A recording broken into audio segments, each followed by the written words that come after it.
freio de emergência a 96 km por hora. O disco de metal passa de frio a mais de 530 graus Celsius em 3 segundos. Toda a energia da máquina vira calor puro. Uma falha minúscula e o metal se rompe. Mas o mais impressionante é a origem dessa peça vital. O disco que protege a sua viagem era, há pouco tempo, apenas sucata enferrujada. Como esse milagre acontece? Você está no canal Poder da Indústria. A jornada desta peça fundamental não começa em um laboratório limpo e silencioso. Tudo se inicia no epicentro do caos absoluto. Imagine pátios gigantescos, do tamanho de vários campos de futebol, repletos de montanhas de metal descartado. São carros antigos, vigas de prédios demolidos e máquinas esquecidas que formam pilhas de dezenas de metros de altura. O cenário é bruto, sujo e incrivelmente barulhento. Aqui, o passado da nossa infraestrutura aguarda uma segunda chance. Guindastes enormes cortam o céu cinzento todos os dias. Na ponta de seus cabos de aço, não há ganchos comuns, mas sim eletroimãs colossais. Quando a corrente elétrica é ativada, o prato magnético ganha uma força invisível monstruosa. Ele desce sobre a montanha de ferro e puxa milhares de quilos de sucata de uma só vez, com a mesma facilidade que um pequeno ímã atrai uma moeda. O metal capturado é arremessado sem qualquer delicadeza sobre esteiras transportadoras largas e muito robustas. É o início de um processo de filtragem impiedoso. Homens e braços robóticos trabalham lado a lado nesta primeira linha de defesa. O objetivo deles é claro e urgente. Eles precisam arrancar grandes pedaços de plástico, pneus velhos e fios elétricos que ainda estão grudados nas carcaças metálicas. Tudo o que não for ferro puro deve ser retirado imediatamente. Essa separação inicial é vital para proteger a química perfeita que será exigida nas próximas etapas. Mas para transformar carros inteiros e vigas pesadas em um material fácil de derreter, esse aço gigante precisa ser reduzido a pedaços menores. A verdadeira força bruta está prestes a entrar em ação. A sucata avança pela esteira até encontrar o coração devorador da fábrica. Estamos falando dos trituradores industriais de altíssima capacidade. O som aqui é ensurdecedor, parecido com um trovão contínuo. Dentro de uma câmara blindada de aço maciço, eixos gigantescos equipados com martelos pesados giram a uma velocidade aterrorizante. Quando uma carcaça de carro entra nessa máquina, ela é engolida e estilhaçada em frações de segundo. O equipamento tem a capacidade de mastigar dezenas de toneladas de metal por hora, transformando chapas grossas em fragmentos do tamanho da palma da sua mão. É um furacão de impacto mecânico puro. O que sai do outro lado é uma chuva contínua de aço despedaçado. Contudo, essa chuva ainda está contaminada.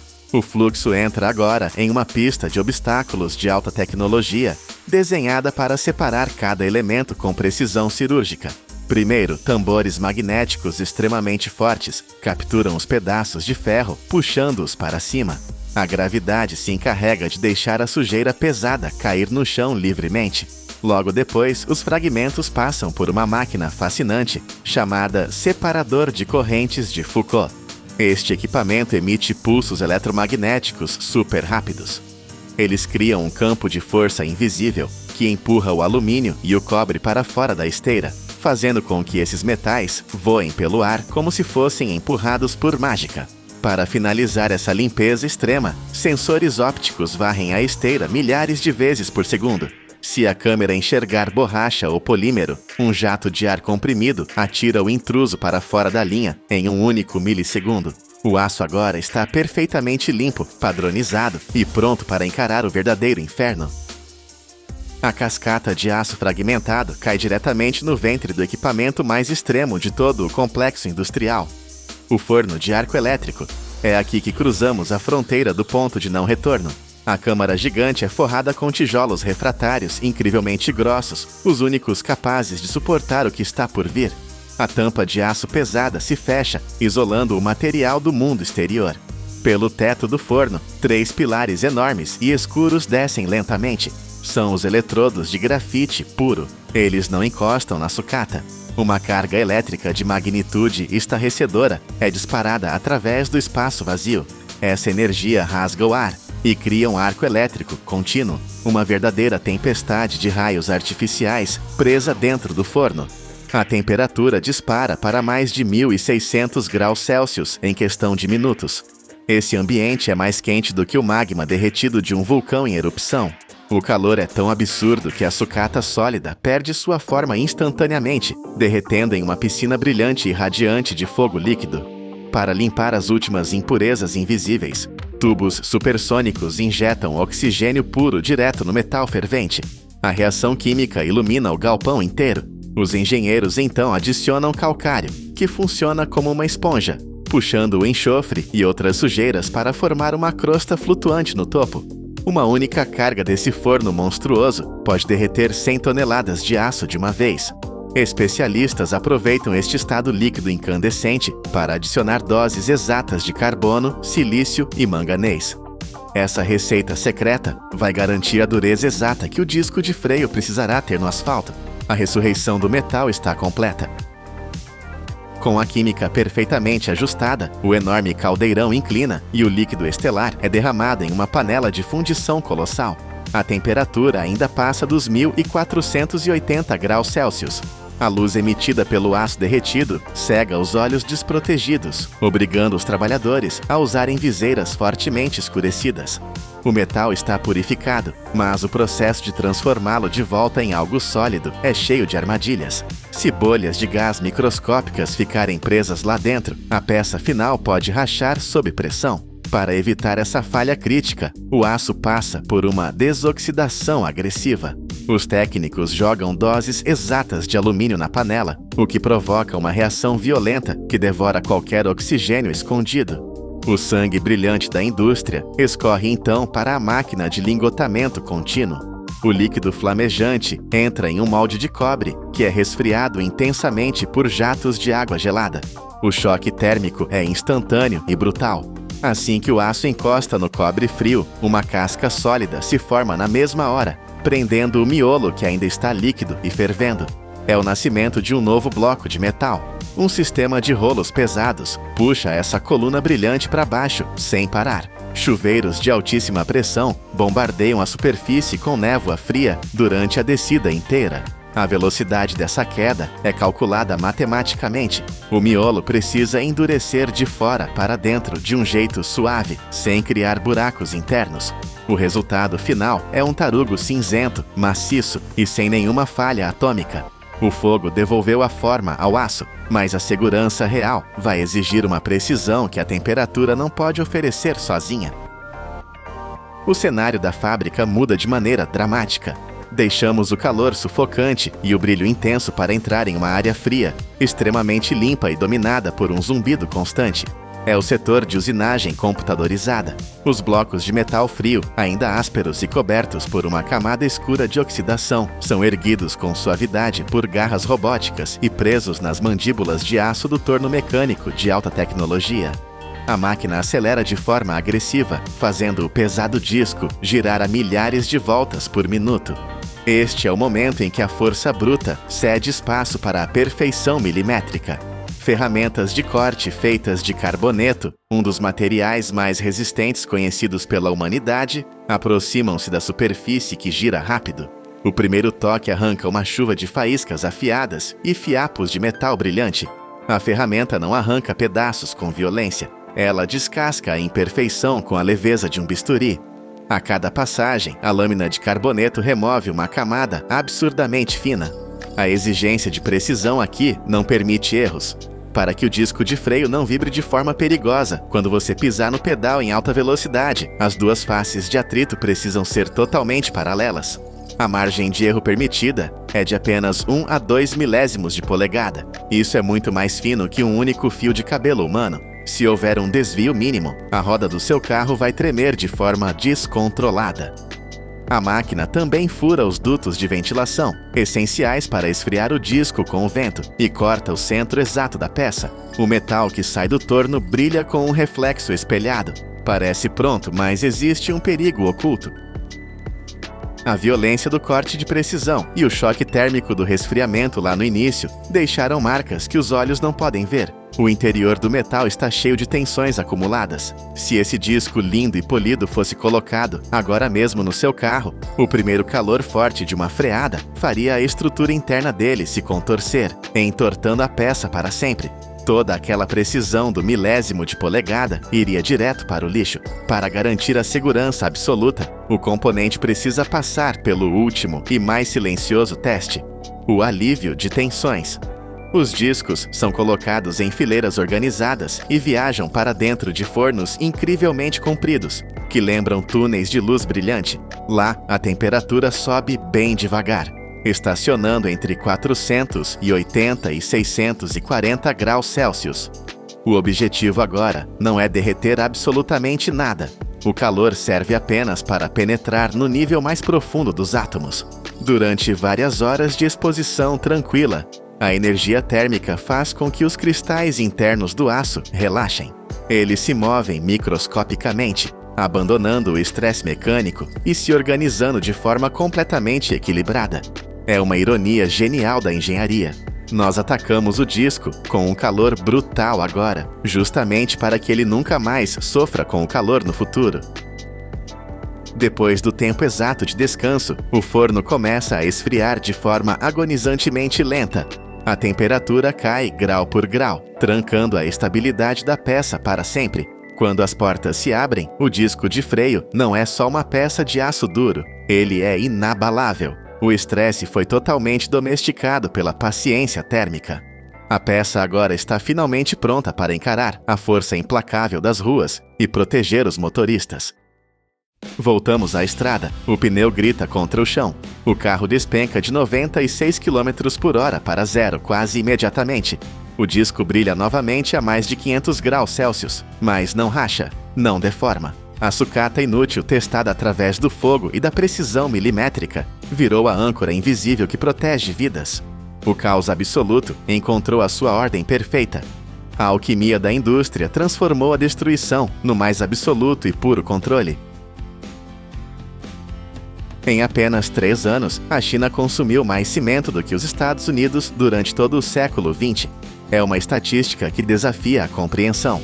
Esta indústria movimenta anualmente mais de 200 bilhões de dólares e produz 2,1 bilhões de toneladas de material. Mas como é que montanhas sólidas são transformadas em rios de pedra líquida para criar as megacidades do futuro? A resposta está numa máquina global que queima a 1400 graus e nunca, jamais dorme. Tudo começa num lugar onde a escala humana desaparece diante da geologia. Estamos nas vastas cadeias de montanhas de calcário que cercam as zonas industriais da China. Este não é apenas um local de extração, é o ponto de origem de 75% a 80% de todo o betão que sustentará arranha-céus e pontes. Para alimentar uma indústria desta magnitude, não basta recolher pedras soltas. É necessário mover a própria terra. Engenheiros geológicos transformam a encosta da montanha num tabuleiro de xadrez mortal. Eles perfuram uma grelha precisa de buracos, cada um mergulhando entre 8 e 12 metros na rocha dura. Não há espaço para erros aqui. A profundidade e o ângulo são calculados matematicamente para garantir que a montanha se quebre exatamente como planeado. No interior destes poços, equipas especializadas inserem explosivos de emulsão ou ânifo, conectados a detonadores elétricos. O silêncio da pedreira é apenas uma ilusão temporária. Quando as sirenes tocam, o ar enche-se de tensão. A sequência de detonação é acionada. Numa fração de segundo, a física assume o controle. Uma parede inteira de rocha sólida é pulverizada, libertando milhares de toneladas de material bruto numa nuvem de poeira e trovão. Assim que a poeira baixa, revela-se a nova face da montanha, agora fragmentada. É aqui que entram os titãs mecânicos. Escavadoras gigantescas, com lagartas mais altas que um homem, avançam sobre os escombros. Elas carregam caminhões basculantes com capacidade para 40 a 60 toneladas de cada vez. O chão treme enquanto estes veículos monstros transportam a carga para os transportadores primários. Mas nem todas as pedras cooperam. Alguns pedregulhos são simplesmente grandes demais, desafiando até as máquinas mais fortes. Para estes, rompedores hidráulicos entram em ação ali mesmo, no local, partindo-os com uma força violenta para garantir que nada bloqueie o fluxo que está prestes a começar. A rocha bruta, agora arrancada do seu descanso milenar, inicia uma viagem sem retorno. A primeira paragem é a estação de britagem, onde a violência bruta da explosão é substituída pela violência mecânica da precisão.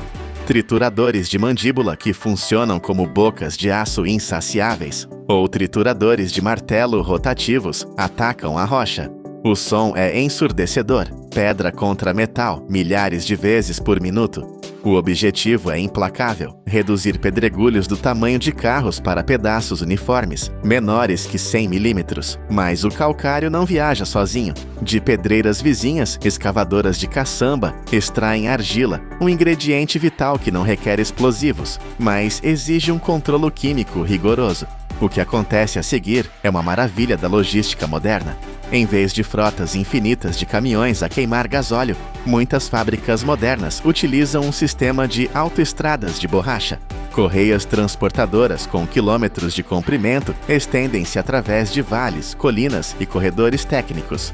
Elas operam num circuito fechado, movendo calcário e argila da pedreira diretamente para o coração do complexo industrial, sem uma única paragem. É um rio contínuo de recursos, fluindo dia e noite. Quando os materiais chegam à fábrica, eles ainda são caóticos e variáveis. A natureza não cria rochas quimicamente perfeitas, mas o cimento exige perfeição. A solução é o sistema de homogeneização. Imagine um bolo gigante feito de pedra. Uma empilhadora espalha o material em centenas de camadas finas e arqueadas dentro de um enorme domo de armazenamento. Do outro lado, uma recuperadora corta a pilha verticalmente, recolhendo uma mistura de todas as camadas simultaneamente. Este processo simples, mas brilhante, elimina as imperfeições da natureza, garantindo que a mistura que entra na fábrica seja quimicamente estável, pronta para a transformação molecular. Agora, a escala muda do macro para o micro. A mistura de rochas estabilizada entra no sistema de dosagem, onde balanças automatizadas ajustam as proporções de calcário e argila com precisão de laboratório. O destino é a unidade de moagem, a etapa que consome mais energia elétrica de toda a fábrica. Aqui, o material enfrenta moinhos de rolos verticais, ou moinhos de bolas, cilindros de aço rotativos que parecem motores de naves espaciais. Dentro destas câmaras blindadas, rolos pesados ou milhares de bolas de aço colidem com a rocha. A pressão é imensa. Não se trata apenas de partir a pedra. Trata-se de aniquilar a sua estrutura física. O material é moído até se tornar um pó tão fino que cada partícula mede menos de 90 microns. Para se ter uma ideia, isso é mais fino do que a espessura de um fio de cabelo humano. As fábricas modernas abandonaram a água nesta fase, utilizando moagem a seco para poupar energia. Uma mudança crítica numa indústria que consome 8% de toda a eletricidade da China. O ar dentro da fábrica fica denso. Sensores a laser e sistemas escada monitorizam tudo em tempo real. A velocidade de rotação, a temperatura, a finura do pó.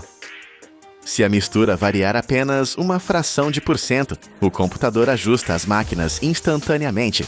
O resultado é a farinha crua, um pó cinzento suave, inerte, que está prestes a entrar no inferno.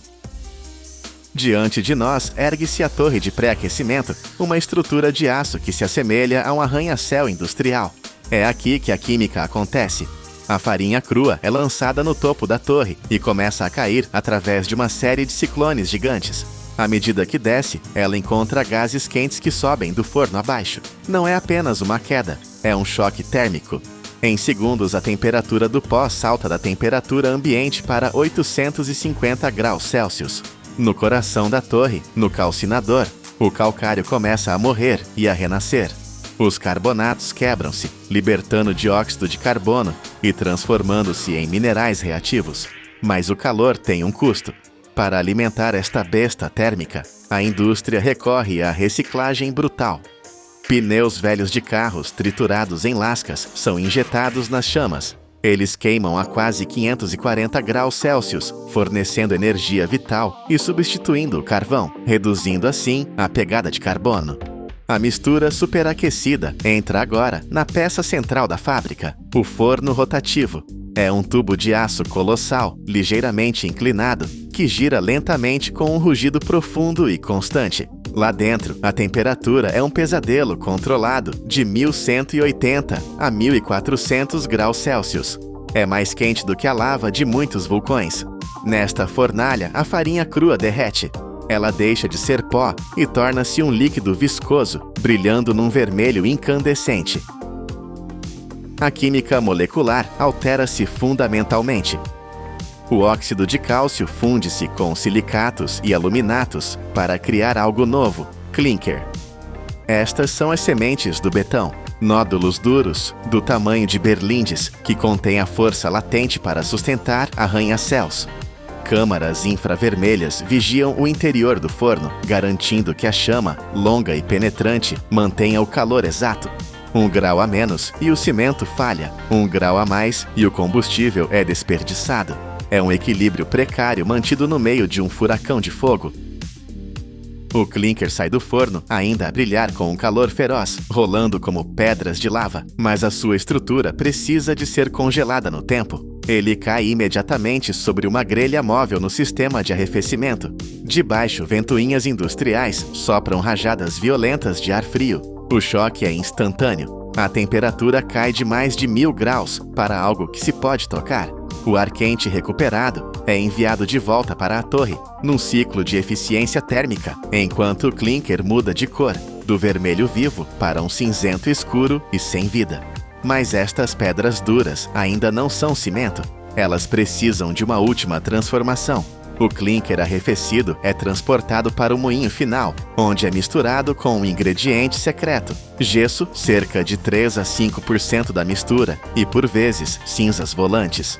O gesso é o que impede o cimento de endurecer instantaneamente quando toca na água, dando tempo aos construtores para trabalharem. Dentro do moinho final, a violência recomeça. Bolas de aço esmagam o clinker e o gesso até que se tornem um pó ainda mais fino do que antes, atingindo uma finura de 4500 Blaine. O barulho é constante, uma vibração que se sente nos ossos. O que sai do outro lado é o ouro cinzento, cimento Portland de alta qualidade. Sensores a laser analisam o pó em tempo real, verificando a umidade e a composição mineral. Apenas o pó que cumpre os padrões nacionais estritos segue em frente, o resto é rejeitado. O pó finalizado flui como água para os silos de armazenamento e, em seguida, para a área de embalagem. Aqui, a intervenção humana desaparece quase por completo. A automação assume o comando. Bicos de enchimento de alta velocidade injetam exatamente 50 kg de cimento em sacos vazios. Não 49, não 51, exatamente 50. A precisão é absoluta. As máquinas cospem 500 a 600 sacos por hora, um ritmo alucinante que desafia o olhar. Em fábricas de ponta, braços robóticos executam uma dança hipnótica. Eles agarram os sacos pesados e empilham-nos em paletes com geometria perfeita, 40 sacos por pilha, nem 1 milímetro fora do lugar. As luzes do armazém refletem no plástico que envolve as paletes, prontas para a expedição. Mas não podemos ignorar o preço deste progresso. Esta indústria é um gigante faminto, libertando mais de 820 milhões de toneladas de dióxido de carbono na atmosfera todos os anos. É uma troca brutal, ar limpo por infraestrutura rápida. E a China aceitou essa troca para manter a sua ascensão meteórica. O cimento sai da fábrica em caminhões ou comboios, dirigindo-se para centrais de betão, onde encontrará os seus parceiros finais, areia, pedra e água. Misturados nas proporções exatas, eles formam o betão líquido, o material mais consumido na Terra depois da água. Olhe para este pó cinzento na minha mão. Parece simples, sujo, banal, mas não se deixe enganar. Este pó é o resultado de explosões calculadas, calor vulcânico e precisão microscópica. Foi este material que permitiu à China construir 40 mil quilômetros de linhas de comboio de alta velocidade e erguer cidades inteiras como Shenzhen numa única geração. É mais do que construção, é a conquista da natureza pela engenharia. Onde antes existia apenas rocha bruta e montanhas intransponíveis, agora existem pontes que atravessam oceanos e torres que tocam as nuvens. O mundo moderno não é feito de vidro ou aço. No seu núcleo, ele é feito disto. E tudo começa com uma pedra, uma explosão e um forno que queima mais quente do que o inferno. Imagine 15 grandes pirâmides de Gizé, não feitas de pedra, mas preenchidas até o topo com um lodo tóxico e negro. Nos últimos 10 anos, 198 milhões de libras de petróleo foram derramadas nos nossos oceanos. Quando o navio MT Solar afundou, levando consigo uma carga mortal, a humanidade descobriu uma verdade aterrorizante. Nossas tecnologias de bilhões de dólares falharam. A salvação não veio de robôs futuristas, mas do lixo que jogamos fora. Como o cabelo humano e a casca de coco humilharam a engenharia moderna. Bem-vindos ao poder da indústria. Para entender o peso dessa crise, precisamos olhar para o abismo. Era 11 de agosto de 2006. O petroleiro MT Solar 1, carregado pela Petron Corporation, navegava pelas águas das Filipinas. Mas ele carregava mais do que combustível. Carregava uma bomba relógio ambiental. Devido à idade avançada e ao peso excessivo, o gigante de aço sucumbiu. Ele mergulhou 3.000 pés para a escuridão do fundo do mar. O impacto foi devastador. O navio liberou 550 mil galões de óleo bunker. Não estamos falando de gasolina comum que evapora. O óleo bunker é espesso, pesado, um veneno viscoso usado em navios industriais. Para visualizar isso, imagine 840 piscinas de quintal cheias de alcatrão líquido. Esse volume colossal transformou o paraíso da ilha de Guimaras em um inferno negro. Esta ilha, famosa mundialmente por suas mangas doces e praias de areia branca, viu suas águas cristalinas morrerem. A mancha cobriu 3.700 acres de ecossistema. Florestas de mangue, vitais para a vida marinha, foram sufocadas. Recifes de coral, que levaram séculos para crescer, foram transformados em pedra negra da noite para o dia. O desastre atingiu o coração da economia local. 20.000 pescadores acordaram sem trabalho. A água estava tão poluída que a pesca foi proibida. Famílias inteiras perderam tudo. Crianças deixaram a escola porque não havia dinheiro. O turismo que trazia bilhões de pesos evaporou. As Filipinas fizeram o que qualquer nação moderna faria. Ativaram os protocolos de emergência. Trouxeram o que havia de melhor no mercado internacional. Barreiras flutuantes de contenção. Navios com escumadeiras mecânicas, absorventes industriais. Parecia um exército tecnológico pronto para a guerra, mas houve um problema terrível.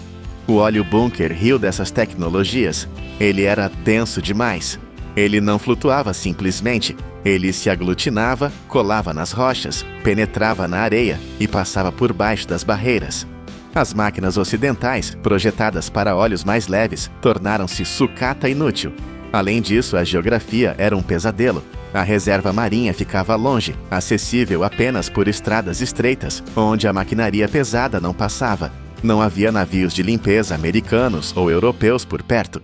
Diante do apocalipse ecológico, com a tecnologia de ponta derrotada, o país teve que tomar uma decisão que parecia uma piada cruel: limpar o oceano com as próprias mãos.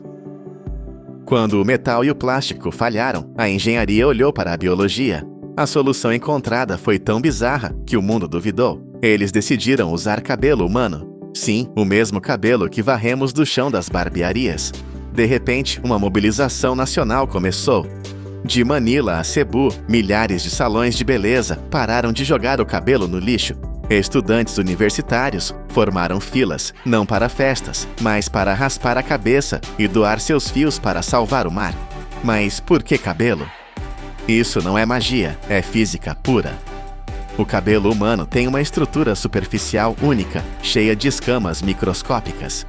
Ele é o que os cientistas chamam de oleofílico e hidrofóbico. Traduzindo, ele ama óleo e odeia água. Cada fio de cabelo funciona como um tubo minúsculo que agarra o óleo e não o solta. Ao contrário das esponjas sintéticas que incham com a água, O cabelo ignora a água e foca apenas no veneno negro. Ele flutua na superfície, absorvendo a mancha tóxica sem parar. A eficácia é assustadora. Um experimento prático feito durante o desastre do Cosco Busan, em São Francisco, provou isso. Descobriram que apenas 1 libra de cabelo pode absorver 1,5 galão de óleo. Em outro teste real, 25 mil libras de cabelo conseguiram sugar 170 mil galões de petróleo bruto. Imagine a cena: redes de nylon cheias de cabelo, estendendo-se por dezenas de metros no oceano, agindo como barreiras vivas que limpam a água. É uma tecnologia orgânica, gratuita e disponível em qualquer lugar onde existam pessoas. No entanto, nem tudo era perfeito. O cabelo tem um defeito grave. Ele demora muito para se decompor na natureza. E havia outro risco. O cabelo moderno vem carregado de tinturas e produtos químicos de salão que poderiam contaminar ainda mais o ecossistema frágil. A humanidade precisava de algo ainda mais puro, mais abundante e totalmente natural. E a natureza, em sua sabedoria infinita, já tinha criado esse material. Ele estava lá, empilhado como lixo nas fazendas, esperando ser descoberto. 17 anos depois, em 2023, o pesadelo voltou. Um navio virou na costa de Bataan com 370 mil galões de combustível industrial. O mar escureceu novamente, mas desta vez não houve pânico por doações de cabelo. A guarda costeira das Filipinas sabia exatamente o que fazer. Eles correram para as fazendas e arrastaram milhares de sacos de cascas de coco secas para a praia. Eles não estavam improvisando. Eles estavam usando a arma secreta da natureza, a fibra de coco, conhecida como coir. Durante décadas, o mundo desperdiçou esse material. As Filipinas, a Indonésia e a Índia produzem montanhas de cocos. Bebemos a água, comemos a carne, usamos a madeira. Mas a casca, 85 a 90% da fibra de coco do mundo, era jogada fora ou queimada. A casca representa 35% do peso da fruta e nós a tratávamos como lixo inútil. Um erro gigantesco. A história já nos tinha dado a dica. Na Segunda Guerra Mundial, os exércitos chamavam isso de fibra dourada. Eles usavam coco para fazer redes de camuflagem e coletes salva-vidas, porque descobriram que ele não apodrece na água salgada. A ciência moderna colocou a fibra de coco no microscópio e o que viu foi revolucionário. 45% da sua estrutura é lignina. Lignina é um polímero natural que age como um ímã superpotente para o óleo. É a maior concentração de lignina em qualquer planta do mundo. A estrutura da fibra é cheia de microcapilares, como milhões de canudos invisíveis.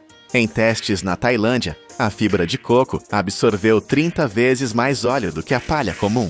Na Malásia, provaram que ela pode segurar o óleo por 72 horas sem soltar uma gota de volta na água. É a solução perfeita. Você joga a fibra no derramamento, ela suga o óleo instantaneamente. Depois você recolhe a rede, espreme o óleo para ser reciclado e pode usar a mesma fibra de novo. É um ciclo infinito. E quando a fibra finalmente se desgasta, ela vira adubo ou biocombustível. É 20 a 30 vezes mais barato que as barreiras de plástico e não polui o mar com microplásticos. De repente, o que era lixo virou ouro. O preço da fibra de coco triplicou.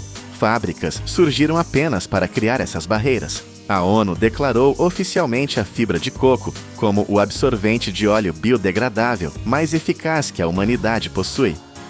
Enquanto os agricultores salvam o oceano com coco, os cientistas nos laboratórios mais caros do mundo tentam competir. Nos Estados Unidos, o Laboratório Nacional de Argonne gastou anos e milhões para criar a Oleo Sponge. É uma obra-prima da química. Eles usam um processo chamado síntese de infiltração sequencial para revestir o poliuretano com moléculas que atraem óleo. Essa esponja pode absorver 90 vezes o seu próprio peso em óleo. É impressionante, sem dúvida. Mas é complexa, cara, e difícil de fabricar em massa para uma emergência imediata em uma ilha remota. No famoso MIT, engenheiros projetaram o Sea Swarm, um robô futurista movido a energia solar. Ele usa uma esteira de nanofios para lamber o óleo da água, trabalhando sozinho por semanas. A promessa era de um exército de robôs limpando os mares. Mas a realidade é dura. 10 anos se passaram e esses robôs ainda não foram vistos em nenhum grande desastre real. A tecnologia é frágil demais para a brutalidade do oceano aberto. No Canadá, foram por outro caminho: força bruta. A empresa Extreme Spill Technology criou navios que parecem tanques de guerra flutuantes. Eles funcionam em ondas de 3 metros e ventos fortes, condições que fariam outros barcos voltarem para o porto. O governo canadense comprou uma frota por $9,5 milhões. Eles funcionam, sim, mas o custo é astronômico. Estamos comparando navios de milhões de dólares e esponjas de nanotecnologia contra a humilde casca de coco, que custa centavos e cresce nas árvores. É uma lição de humildade para a alta tecnologia. Mas existe um lugar no mundo onde eles não dependem da sorte ou apenas de cocos: a Noruega. Este país rico e verde faz algo que parece loucura. Eles derramam óleo no mar de propósito. Todos os anos, sob controle estrito, eles jogam petróleo real nas águas geladas do norte. Por que fariam isso? Porque a Noruega vive do petróleo. 30% do orçamento do governo vem do ouro negro. Eles sabem que um erro pode destruir sua economia. Eles chamam isso de exercícios Oil on Water. Não é simulação de computador, é realidade. Eles testam seus navios, seus aviões sensores e suas barreiras no pior cenário possível. Ondas gigantes, frio congelante, vento uivante. Até a NASA já participou para testar seus sensores espaciais lá. Graças a essa audácia de treinar com o inimigo real, a Noruega tem a resposta mais rápida e eficiente do mundo. Eles provam que a única maneira de vencer um monstro é treinar lutando contra ele. Mas não se enganem, a guerra está longe de acabar. Os números mostram uma tendência assustadora. Os derramamentos de óleo estão aumentando de novo. Em 2024, 22 milhões de libras de óleo foram para o mar. Os navios estão ficando maiores, carregando mais carga, e as tempestades estão ficando mais violentas. Uma tempestade tropical, hoje, é 15 a 20% mais forte, capaz de partir um navio moderno ao meio. E o pior é o que não vemos: apenas 20 a 30% do óleo derramado é realmente recolhido. O resto, ele afunda. Ele se esconde na lama do fundo do oceano. Ele fica lá, silencioso, por 10, 20, 40 anos. É uma bomba relógio tóxica. Um recife de coral coberto de óleo pode levar 2 décadas para se recuperar, se é que vai se recuperar. No Brasil, óleo misterioso matou milhares de tartarugas bebês. Na Tailândia, zonas mortas foram criadas onde nenhum peixe sobrevive. O oceano não esquece. Começamos com a imagem de 15 pirâmides de petróleo sufocando nosso planeta. A indústria gasta bilhões prometendo soluções mágicas, robôs e nanotecnologia. Mas a história do MT Solar nos ensinou uma lição que não podemos ignorar. Quando a maré negra chega, destruindo o sustento de milhares e matando ecossistemas inteiros, a tecnologia humana muitas vezes se ajoelha. E quem nos levanta? A própria natureza. A simples fibra de um coco, que considerávamos lixo, tornou-se nosso escudo mais forte. O cabelo que cortamos e jogamos fora tornou-se a rede que salva a vida marinha. É uma ironia poética e poderosa. Quando a humanidade fere a Terra com seu progresso industrial, é a Terra que estende a mão com a cura. Talvez o futuro da indústria não seja apenas construir máquinas maiores, mas aprender a usar a sabedoria silenciosa que cresce nas árvores e vive em nós. O verdadeiro poder da indústria é trabalhar com a natureza, não contra ela. Em 1969, enquanto o mundo via Apollo 11 pousar na Lua, a China não tinha sequer um satélite em órbita. 50 anos depois, o cenário inverteu-se drasticamente. Hoje, essa nação constrói telescópios onde caberiam 30 campos de futebol e motores de plasma que funcionam por anos sem parar. Como um país saiu do zero absoluto para criar máquinas que parecem ficção científica e tiram o sono dos engenheiros da NASA. Bem-vindos ao poder da indústria. Hoje, vamos revelar 8 tecnologias brutais que provam que a corrida espacial atingiu um nível onde a física convencional já não é o limite. Toda a ambição de conquistar o espaço começa com um problema básico de força bruta: vencer a gravidade da Terra. Para isso, você precisa de um monstro mecânico. Conheçam o Longa Marcha 5, o titã que transformou a China em uma superpotência de lançamentos. Este não é apenas um foguete qualquer. É um caminhão de carga interplanetário com 57 metros de altura. Imagine um edifício de 20 andares, cheio de combustível explosivo, capaz de levar 25 toneladas de carga direto para a órbita. Para você ter uma ideia, isso é peso suficiente para lançar módulos inteiros de uma estação espacial em poucos voos. Mas a verdadeira engenharia aqui não é apenas o tamanho, é o fogo. O coração desta máquina são os motores IKF-77. Eles não queimam querosene sujo. Eles usam uma mistura criogênica de hidrogênio e oxigênio líquidos a temperaturas congelantes. Quando essa mistura acende, ela gera um empuxo colossal de mais de 1.000 toneladas na decolagem. É uma força 100% limpa, mas devastadora o suficiente para fazer o chão tremer a quilômetros de distância. Foi esse gigante que carregou a sonda para Marte e trouxe amostras da Lua. Sem esse elevador de força bruta, o resto do programa espacial chinês seria impossível. Mas subir é apenas metade da batalha. O desafio real é sobreviver lá em cima. Uma vez no vácuo, o ambiente tenta te matar a cada segundo. Enquanto a velha Estação Espacial Internacional envelhece, a China montou sua própria fortaleza no céu, a Estação Tiangong. Esqueça as latas de sardinha apertadas do passado. Esta é uma estrutura modular de 180 toneladas, montada no espaço como um Lego gigante de alta tecnologia. Ela foi feita para durar 15 anos ou mais, servindo de casa para até 6 astronautas com um conforto que a NASA inveja. O segredo aqui é a autonomia radical. No espaço, a água vale mais que ouro. O sistema de suporte à vida da Tiangong é tão avançado que recicla 95% de toda a água a bordo. Estamos falando de máquinas que pegam cada gota de suor, umidade da respiração e até a urina dos astronautas, purificando tudo até virar água potável cristalina. Isso reduz drasticamente a necessidade de foguetes de carga vindos da Terra. Com painéis solares gigantes que geram energia para iluminar uma pequena cidade, a Tiangong não é apenas um laboratório. É a prova de que humanos podem viver permanentemente fora da Terra, sem depender de suprimentos constantes. Mas para viver anos no espaço, beber água reciclada não basta. É preciso comer. Você não pode pedir uma pizza quando está orbitando a 400 quilômetros de altura. Para colonizar o sistema solar, precisamos de fazendas estelares. E a China já está fazendo isso. Dentro da estação, os astronautas operam sistemas de cultivo que parecem mágica. Eles não usam terra suja e pesada. Eles usam aeroponia. As raízes das plantas ficam suspensas no ar, recebendo uma névoa fina de nutrientes e água. A eficiência é assustadora.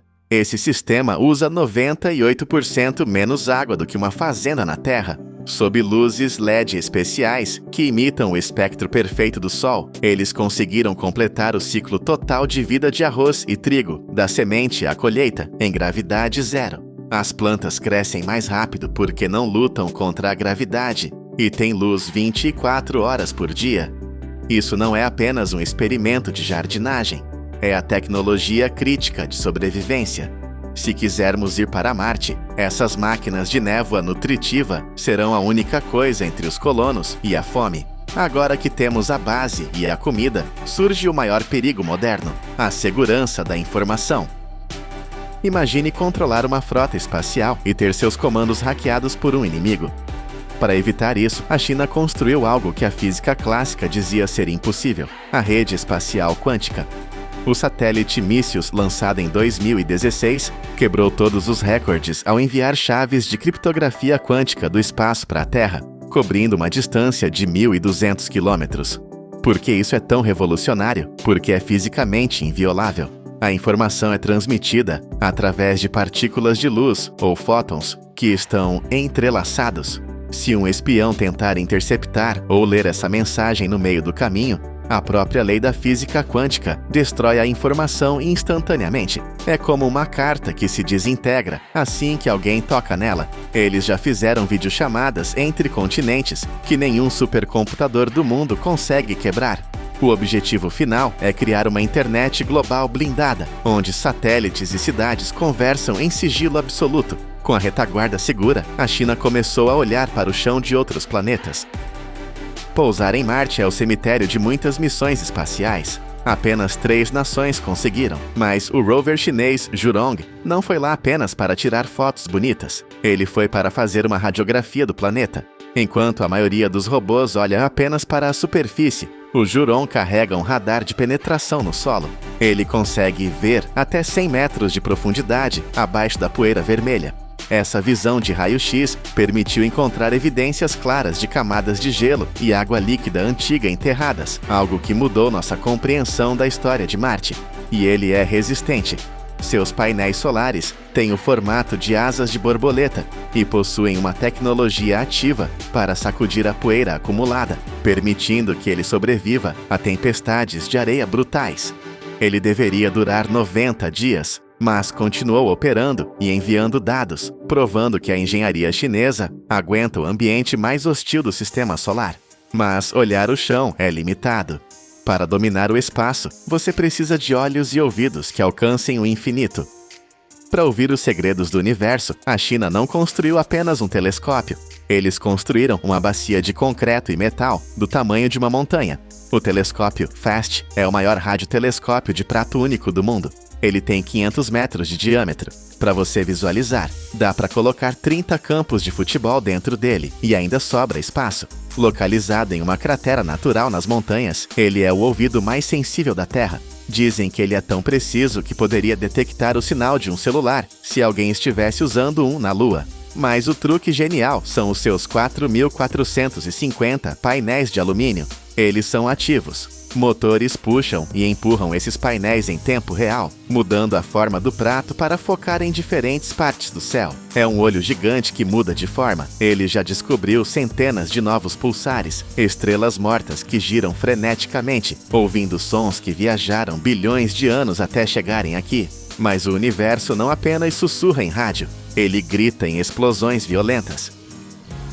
Para ver os eventos mais violentos do cosmos, como buracos negros engolindo estrelas, você precisa de uma visão especial. A sonda Einstein, lançada recentemente, usa uma tecnologia inspirada na biologia, o olho da lagosta. Os olhos das lagostas não usam lentes comuns. Eles usam milhares de minúsculos tubos quadrados para refletir a luz. Os engenheiros chineses copiaram isso para criar uma óptica de raios-x revolucionária. Isso dá à sonda um campo de visão 60 vezes maior do que os telescópios antigos. Ela funciona como uma câmera de segurança de ângulo amplo para o universo. Ela detecta explosões súbitas de raios-x, eventos que duram apenas algumas horas, e avisa a Terra imediatamente. Ela vê o invisível, o gás gritando enquanto cai em um buraco negro, ou a colisão de estrelas de nêutrons. É uma máquina feita para caçar catástrofes cósmicas em tempo real. Agora, nós vemos o universo e sabemos onde queremos ir. Mas os foguetes químicos são muito lentos. Precisamos de um novo tipo de motor. Chegamos à tecnologia número 1, a chave para sair do nosso quintal e ir para o espaço profundo. Foguetes químicos queimam todo o combustível em minutos. Para ir a Marte ou Júpiter precisamos de algo que empurre por anos. A China desenvolveu propulsores iônicos de efeito Hall, que quebram recordes. Esqueça o fogo. Esses motores usam eletricidade e campos magnéticos para disparar íons de xenônio a velocidades alucinantes. Estamos falando de partículas saindo do motor a 90 mil km por hora. Eles atingiram potências de 20 kW, algo que o Ocidente ainda luta para escalar. A eficiência é 10 vezes maior que a de um foguete comum. Isso significa que uma nave poderia acelerar continuamente, dia após dia, mês após mês, atingindo velocidades finais absurdas. Uma viagem para Marte poderia cair de 7 meses para apenas algumas semanas. Eles já testaram esses motores em órbita e eles funcionaram perfeitamente. Não é teoria, é o motor que vai levar a humanidade aos asteroides e além. De um país sem satélites em 1969 para uma superpotência que constrói olhos de lagosta, orbitais e motores de plasma. Essas 8 tecnologias não são apenas exibições de força. Elas formam um plano completo, um foguete para subir, uma estação para viver, comida para sobreviver, uma rede para comunicar e um motor para viajar para longe. A China provou que a barreira entre a ficção científica e a engenharia industrial É apenas uma questão de tempo e investimento. A humanidade está pronta para deixar o berço. A tecnologia já existe. A única pergunta que resta é: até onde teremos coragem de ir? Imagine um território colossal, 2 vezes maior que o Texas e 3 vezes maior que a França, mas não é terra firme.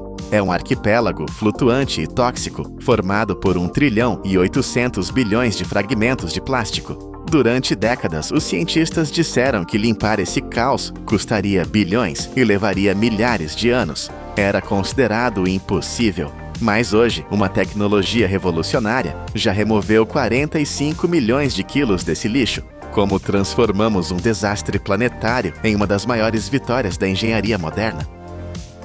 Para entender a magnitude desta batalha, precisamos olhar para o inimigo de perto. O que chamamos de grande mancha de lixo do Pacífico não é uma ilha sólida onde você pode pisar. É algo muito mais insidioso. É uma sopa gigante e traiçoeira, uma zona de acumulação onde as correntes oceânicas funcionam como uma armadilha, capturando detritos de todos os cantos do planeta. A ameaça aqui não é apenas o que vemos flutuando na superfície. Sob o sol implacável, a radiação ultravioleta e a força bruta das ondas iniciam um processo destrutivo. O plástico não desaparece simplesmente, ele se fragmenta. Garrafas e sacolas se quebram em pedaços cada vez menores, transformando-se em microplásticos. Essas partículas minúsculas são absorvidas pelo plâncton, ingeridas pelos peixes e, finalmente, acabam no nosso prato. É um ciclo de veneno que volta para nós. Estamos falando de uma massa total estimada entre 79 mil e 100 mil toneladas de material flutuante. Embora essa mancha represente apenas 1% da água do oceano, a densidade de lixo ali é aterrorizante. E a composição desse lixo revela uma verdade sombria. Quase metade, cerca de 46%, não são canudos ou copos, mas redes de pesca abandonadas. São redes fantasmas, monstros de nylon que continuam navegando e matando a vida marinha décadas depois de serem descartados. Elas estrangulam tartarugas, aprisionam golfinhos e destroem corais. Cada ano que atrasamos a limpeza, o problema se torna exponencialmente mais difícil, pois o plástico se quebra em bilhões de pedaços menores, quase impossíveis de capturar. A física estava contra nós. A escala era grande demais. Os métodos tradicionais, como usar navios e redes de pesca para recolher o lixo, seriam inúteis, gastando mais combustível e dinheiro do que o problema que tentavam resolver. O mundo precisava de um milagre, ou melhor, de uma nova engenharia. Foi nesse cenário de desesperança que surgiu uma ideia que desafiava toda a lógica convencional. Tudo começou com um garoto holandês de 16 anos, Boyan Slat, durante um mergulho na Grécia. Ele esperava encontrar um paraíso subaquático, cardumes de peixes coloridos e recifes vibrantes. Em vez disso, o que ele viu foi uma distorção perturbadora da natureza. Havia mais sacolas plásticas flutuando ao seu redor do que peixes. Para a maioria das pessoas, isso seria apenas um momento triste de férias. Mas para Slat, tornou-se uma obsessão. Ele fez uma pergunta simples, quase ingênua. Por que não podemos simplesmente limpar isso? Os especialistas diziam que era impossível devido ao custo e à vastidão do oceano. Mas Slat não aceitou o não. Ele mergulhou nos dados, analisou a logística e percebeu algo brilhante. Em vez de caçar o plástico ativamente, gastando energia e combustível para percorrer milhões de quilômetros quadrados, por que não deixar o oceano trabalhar para nós? A ideia era usar as próprias forças da natureza, as correntes oceânicas, para concentrar o lixo. Se construíssemos barreiras flutuantes inteligentes e as posicionássemos estrategicamente, o movimento natural da água empurraria o plástico diretamente para os nossos braços. Era uma abordagem de jiu-jitsu ambiental, usar a força do oponente a seu favor. Slat abandonou a faculdade de engenharia aeroespacial, apostando todo o seu futuro nessa visão. Com apenas $300 no bolso, ele fundou a The Ocean Cleanup. A internet respondeu com uma força avassaladora. Sua palestra no TEDx viralizou e uma campanha de financiamento coletivo arrecadou mais de $2 milhões em 100 dias, um recorde histórico. Pessoas de 160 países doaram, unidas pela esperança de ver o oceano limpo. Com o mundo assistindo, Slat fez uma promessa audaciosa: limpar metade da grande mancha de lixo em apenas 10 anos. A corrida havia começado. Mas o oceano é um ambiente brutal e implacável. Ele não se importa com boas intenções ou com financiamentos recordes. Ele testa o aço, o plástico e a vontade humana até o limite. Quando os primeiros protótipos reais foram lançados ao mar, a realidade atingiu a equipe com força total. O Sistema 001, apelidado de Wilson, foi lançado em 2018 com grande fanfarra. Era uma barreira flutuante gigante, projetada para curvar-se e capturar o lixo, mas falhou. O sistema não conseguia manter a velocidade correta. O plástico entrava na barreira e, frustrantemente, flutuava para fora novamente. Para piorar, o oceano quebrou a máquina. Uma seção de 18 metros se soltou devido à fadiga do material nas soldas, incapaz de suportar o castigo constante das ondas do Pacífico. O sistema teve que ser rebocado de volta ao porto, derrotado, tendo coletado apenas uma fração minúscula do lixo esperado. A mídia, antes eufórica, tornou-se crítica. Especialistas diziam: "Eu avisei". Parecia o fim do sonho. Mas na engenharia de ponta, o fracasso não é o fim. É apenas um dado cru. É uma lição dolorosa, mas necessária. A equipe não desistiu. Eles voltaram para a prancheta, analisaram cada falha e encontraram a peça que faltava no quebra-cabeça. O problema era a velocidade. A barreira precisava se mover mais devagar que o plástico para capturá-lo efetivamente. A solução foi adicionar uma âncora de paraquedas subaquática, uma âncora flutuante que criava arrasto e freava o sistema. Com essa modificação, nasceu o Sistema 001B e funcionou. Pela primeira vez na história, uma estrutura artificial conseguiu capturar e reter o plástico da grande mancha, desde redes de pesca gigantes até microplásticos minúsculos de apenas 1 milímetro. Foi a prova de conceito que o mundo esperava. A tecnologia finalmente alcançou a ambição. Enquanto lutavam em alto mar, os engenheiros perceberam que a guerra precisava ser travada em 2 frentes. Limpar o oceano era vital, mas era como enxugar o chão com a torneira aberta. Precisavam fechar a torneira. Uma pesquisa reveladora mostrou que 80% de todo o plástico que entra nos oceanos vem de apenas 1.000 rios, cerca de 1% dos rios do mundo. Essas artérias fluviais estavam bombeando lixo diretamente para o coração do mar. A estratégia mudou: interceptar o lixo antes que ele chegasse ao oceano aberto. A resposta foi o Interceptor, uma máquina que parece saída de um filme de ficção científica. O Interceptor é uma barreira autônoma, movida a energia solar, que funciona como uma goleira incansável nos rios mais poluídos do mundo.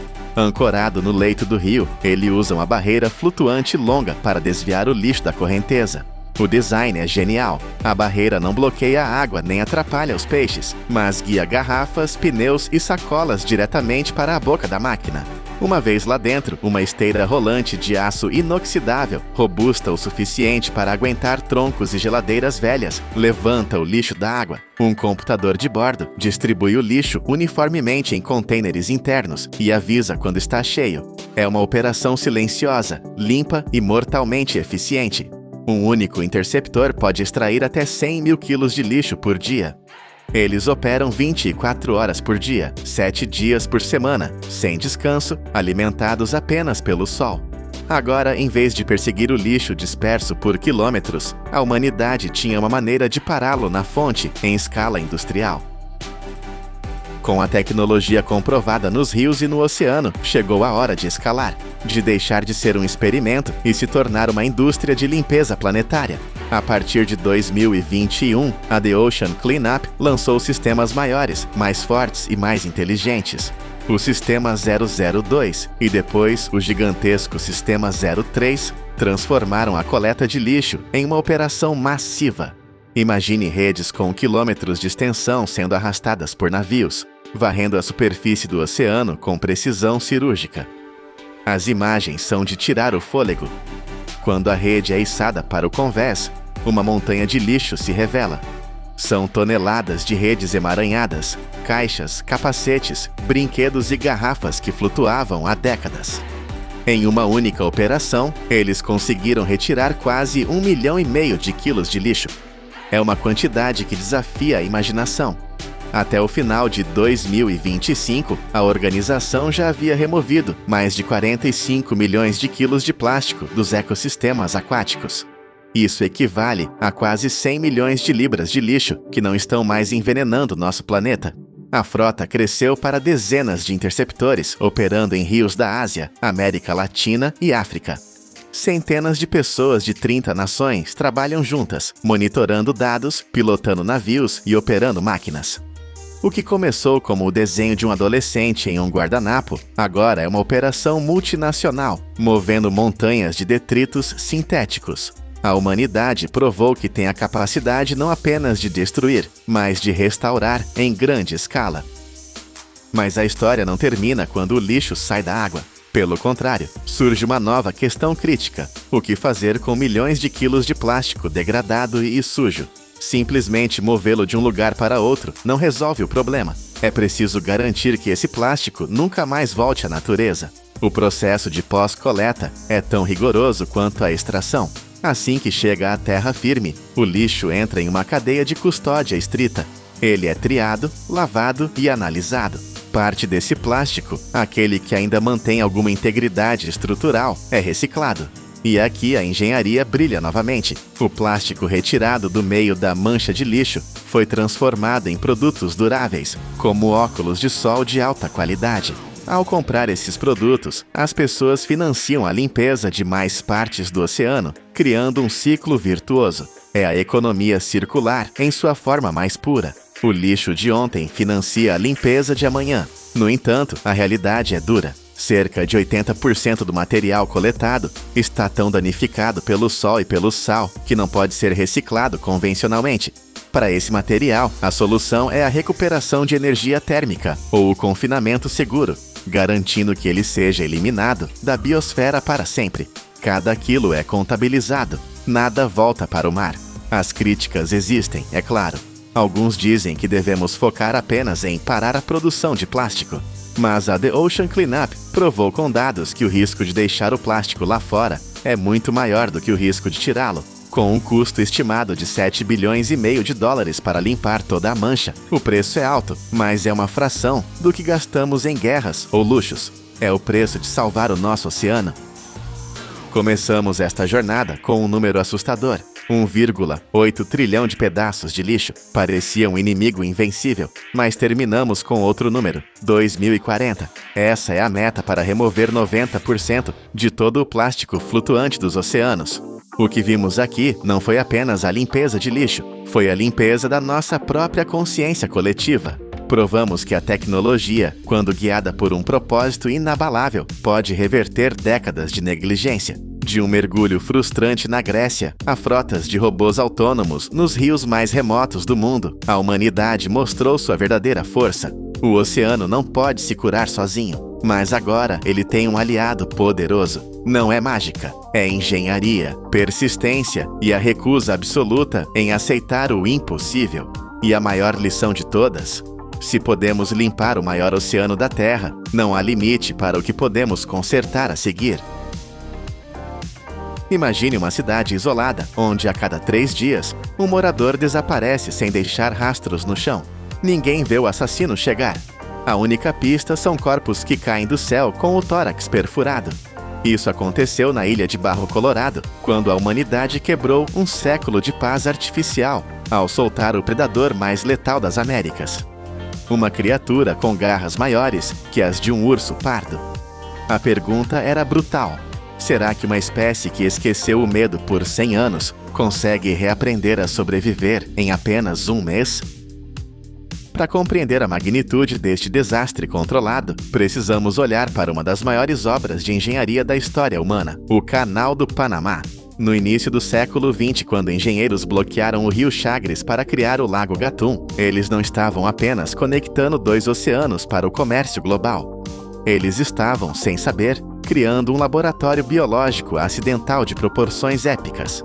A água subiu e engoliu a floresta tropical, transformando o topo de uma montanha gigante em uma ilha isolada, Barro Colorado. Com uma área de 15,6 km², este pedaço de terra é cerca de 32 vezes maior que a cidade do Vaticano. A partir desse momento, a ilha funcionou como uma panela de pressão biológica. Isolada do continente, assim como a Austrália, ela desenvolveu suas próprias regras em um espaço confinado. Durante quase 100 anos, a ausência de grandes predadores naturais, como onças e pumas, criou uma anomalia estatística. Em vez de diminuir, a vida explodiu. As pesquisas científicas registraram números que desafiam a lógica. 65 tropas de macacos uivadores, totalizando quase 1.200 indivíduos, viviam empilhados naquele espaço. A densidade populacional era muitas vezes superior à de qualquer floresta normal no Panamá ou na Costa Rica. As preguiças, tanto as de 2 quanto as de 3 dedos, aproveitaram essa paz artificial para se multiplicar, atingindo populações 2 a 3 vezes maiores do que o natural. Era um paraíso estatístico. Os biólogos chamam isso de equilíbrio livre de predadores, mas na prática, era um exército de animais que havia perdido sua defesa mais vital: o medo. Sem conflitos, sem perseguições e sem morte vinda da escuridão, os instintos de alerta desapareceram. Eles dormiam expostos nos galhos, moviam-se lentamente e pararam de vigiar o horizonte. Eles viviam em um sonho de segurança absoluta, sem saber que o relógio estava contando os segundos para o despertar mais violento de suas vidas. O silêncio de um século foi quebrado em 1999, não por um desastre natural, mas por uma decisão humana calculada. Para testar os limites da evolução, cientistas introduziram na ilha 2 agentes do caos, um casal de arpias, também conhecidas como gavião real. Mas chamar a arpia apenas de pássaro é subestimar a engenharia dessa máquina biológica. Estamos falando do predador aéreo mais poderoso das florestas tropicais.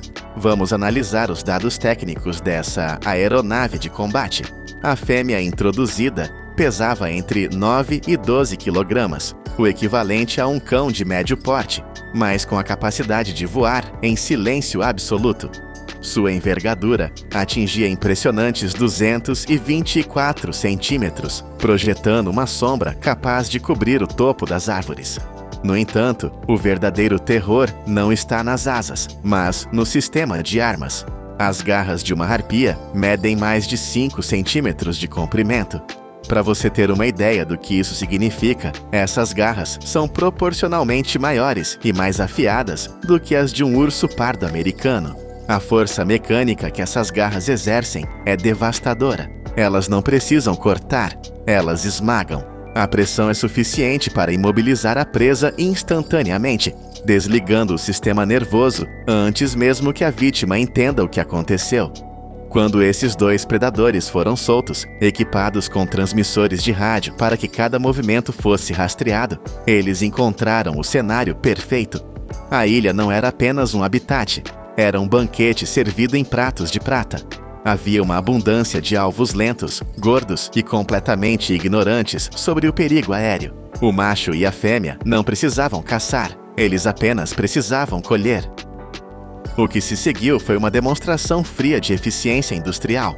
Entre 1999 e 2000, os pesquisadores começaram a documentar fenômenos que nunca tinham visto antes. Primeiro foram os corpos encontrados no chão da floresta. O que deixava os cientistas confusos era a ausência de marcas de dentes nas pernas, o que eliminava qualquer predador terrestre. Não havia marcas de arrasto, nem sinais de luta. Era como se a morte tivesse vindo do nada. Então, a realidade tornou-se clara, com relatos ainda mais perturbadores. Corpos caíam diretamente do dossel das árvores. Alguns tinham ossos quebrados pelo impacto da queda. Outros mostravam perfurações profundas e cirúrgicas no torso. A análise forense revelou que não houve perseguição.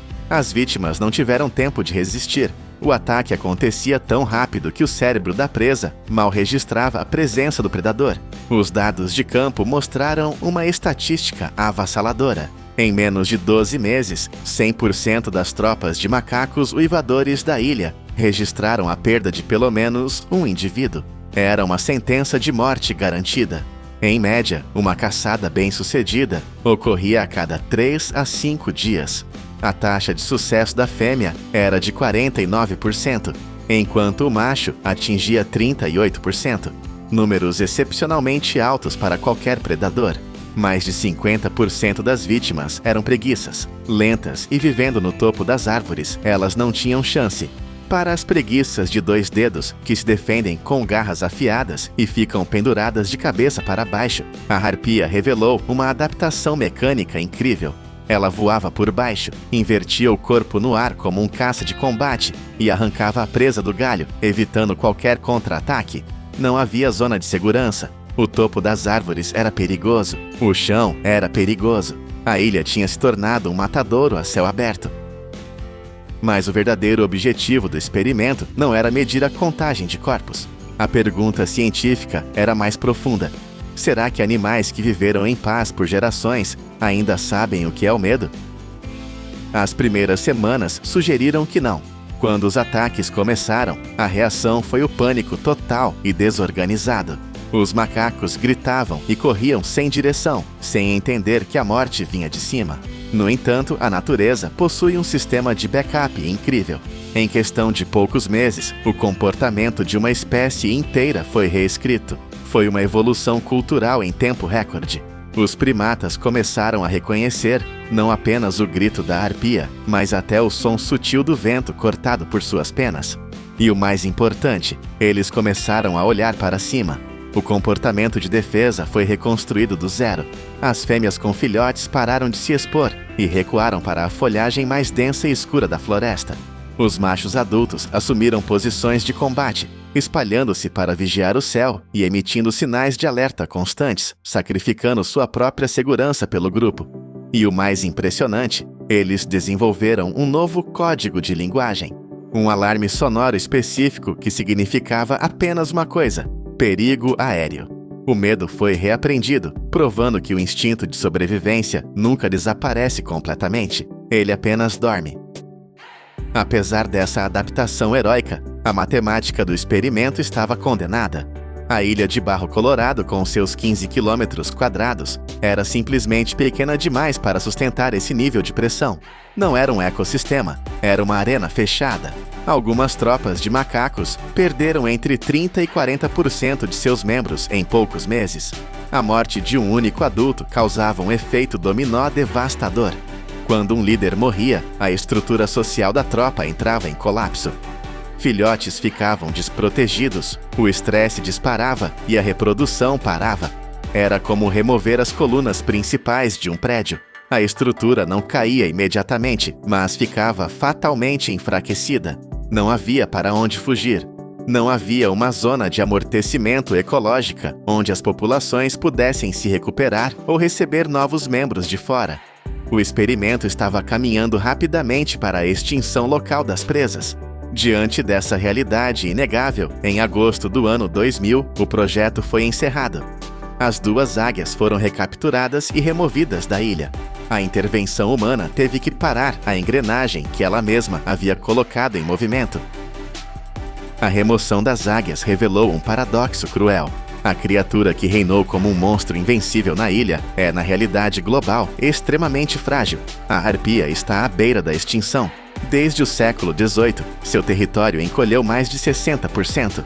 E a razão é puramente logística. Sua engenharia reprodutiva é lenta demais para o mundo moderno.